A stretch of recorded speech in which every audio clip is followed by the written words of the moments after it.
এই রেসিপিটা গরম গরম ভাতের সঙ্গে খেতে অসাধারণ লাগে। দেখো, প্রথমে আমি একটা বড় সাইজের বেগুনকে লম্বালম্বিভাবে ৪ ভাগে ভাগ করে নিয়েছি। তার মধ্যে এতে দিচ্ছি নুন, হলুদ আর কাশ্মীরি লঙ্কার গুঁড়ো। এগুলোকে দিয়ে ভালো করে এপাশ ওপাশ করে বেগুনগুলোকে মেখে নিলাম।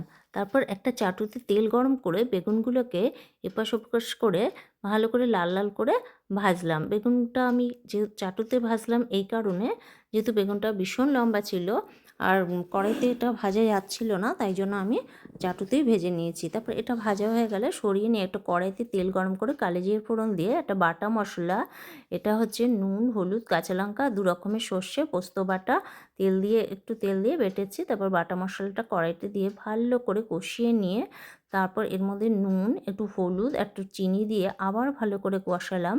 কষানো হয়ে গেলে এটাকে সাইড করে রেখে আবার বেগুন শুদ্ধ চাটুটাকে বসিয়ে এই বাটা মশলাটাকে এর উপর ছড়িয়ে দিচ্ছি। এবার কড়াই ধুয়ে একটু জলও এর মধ্যে দিয়ে দিলাম। যখন ফুটে উঠলো এর মধ্যে দিয়ে দিলাম কয়েকটা কাঁচা লঙ্কা আর ধনেপাতা। ব্যাস তৈরি হয়ে গেল বেগুনের একটা অসাধারণ